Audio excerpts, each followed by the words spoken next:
Glenn Rudd was a very generous man, and he deserves to be remembered and celebrated. His contribution of land to Baptist Hill Cemetery was intrinsic and helped many black families receive the proper burial that they deserved. Glenn was born in Auburn on April 6, 1885. He was born into a family of likely sharecroppers, and they lived in Lee County's 18th precinct. Sharecropping was a system where the landowner would provide the seed and other farming supplies to a poor southerner, usually a former enslaved person, and they would also receive around half of the harvest. Sharecropping was supposed to benefit both the landowner and the sharecropper. But, unfortunately, the system wasn't built to help sharecroppers reach economic freedom. High interest rates and crooked landowners normally left the sharecroppers in enormous debt. It essentially was just another form of servitude. Even though Glenn Rudd was a very hardworking individual, he was unable to read and write as a young man. But, by his mid-20s, he had learned how to both read and write.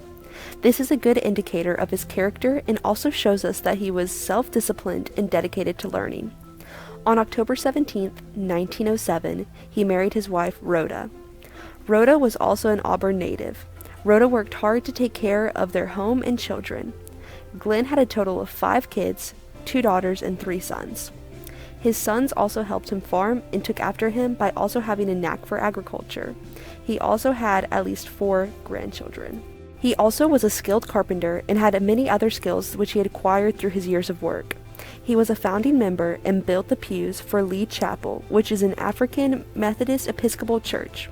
He also helped build the Lee County Training School, where one of his daughters was part of the first high school graduating class of 1932, which, at this time, was unheard of for a young black woman in Auburn to graduate from high school. Having a high school to graduate from was very important to the black community, as white families had had a high school in town for quite a while. Glenn Rudd was a skilled farmer who rented land to get started and later on bought his own land, which was, in itself, a rare achievement for black families in the 19th century. Glenn Rudd owned 65 acres of land and used a lot of it for farming. And, over time, he eventually sold some of his land to the north end of Baptist Hill Cemetery so people could have more room to bury their loved ones. He did this because Baptist Hill was running out of land mainly due to so many people moving into Auburn, and Rudd wanted there to be a place for the proper burial of black families in Auburn. He also left some plots for his family because he wanted to guarantee that his children, wife, and grandkids would have a place to be buried. Glenn Rudd and people like him tend to be overlooked by people in society. Society believes that most black men and women shouldn't be successful, which shouldn't be the case. Rudd's story is significant because he was courageous and worked hard despite the discrimination and the challenges that he faced in his life. He showed his concern for the community by selling land, helping to build and form a church, and by building a school for black children.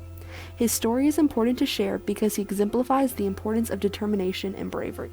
Rudd died on February 7, 1960. For years following his death, his family paid for many obituaries to be published in the newspaper. This shows how his family believed he was more important than anything in the world.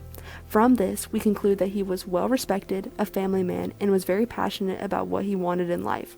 His memory lives on, and his story deserves to be heard.